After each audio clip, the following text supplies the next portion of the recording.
កូនចាំជានិច្ចមិនភ្លេចទេម៉ែកូនចាំដៃថែថ្នាក់ថ្នមរក្សាកូនចាំសម្ដីទឹកចិត្តករុណាកូនចាំហាត់ថាត្រកងកក់ក្ដៅកូនយល់កូនដឹងថាម៉ែលំបាកកូនព្រមឃ្លាតចាកឆ្ងាយប្រានកក់ក្ដៅកូនទ្រាំរស់នៅទាំងចិត្តសោកសៅកូនប្រឹងតទៅដើម្បីអ្នកថ្លៃចិត្តកូនសង្ឃឹមទន្ទឹងជានិច្ចចិត្តកូនពុំភ្លេចទេអ្នកម្ដាយថ្លៃចិត្តកូនពុះពៀដើម្បីយកជ័យចិត្តកូនជូនថ្លៃនឹកក្ដីរំភើប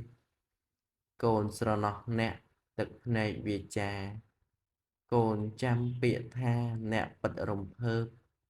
កូនបានលើហើយរំជួររំជើបកូនងើបភ័ក្រជាជួបអ្នកញញឹម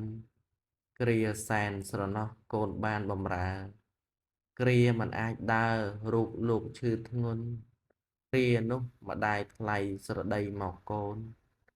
គ្រាម្ដាយប្រាប់កូនកូនបានសងគុណនឹកឃើញពាក្យពេចន៍ថ្លៃបានរៃរ៉ាប់នឹកពាក្យម៉ែប្រាប់ពេលអ្នកឈឺធ្ងន់នឹកឃើញគ្រប់យ៉ាងសម្ដីពីមុនគ្រានេះឈឺធ្ងន់តើម្ដាយយ៉ាងណាតើមានអ្នកណាបីបមថែអ្នក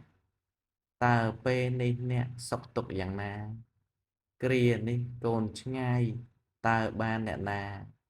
ថ្នាក់ថ្នមមេត្តាដោយការគ្រាមុនអារម្មណ៍ឈួរឆាប់ពេលផ្ដើមនឹកដល់ទឹកចិត្តកង្វល់សែនខ្វល់ពេកពុនបានត្រឹមសម្លឹងញើលុយទៅជូនរីឯរូបកូននៅឆ្ងាយកាយាទឹកមុខអ្នកម៉ែធ្លាប់តែស្រស់ថ្លាឥឡូវនេះណាសោកការពុនពេកជួបទុក្ខកង្វល់សល់តែទឹកភ្នែកនឹកឡើងសង្វេគយំយែករាល់ថ្ងៃដួងចិត្តអ្នកម៉ែប្រែជាក្រៀមក្រំព្រោះជួបទុក្ខធំស្ទើរតែខ្សែកូនគេគ្មានចិត្តអាណិតប្រណីធ្វើបាបម្ដាយថ្លៃហរតីក្រំគ្រាម៉ែណែនាំកូនមាសស្នួនមិនស្ដាប់សូរសៀងម៉ែប្រាប់រៀងរាល់វេលាកូនហាក់ធ្វើឲ្យមិនខ្ចីនឹកនាដើរចេញគ្រប់គ្នារឹកពៀសែនយ៉ាប់ជីវិតអ្នកម្ដាយខ្លាយជាស្រពោនប្រឹងទូមានកូនតែស្នួនមិនស្ដាប់ចង់ឲ្យកូនល្អទើបម្ដាយតែងប្រាប់ប្រឹងប្រែងរាយរាប់សូរស័ព្ទវិចារតែទីបំផុតត្រូវស្លុតស្មារតី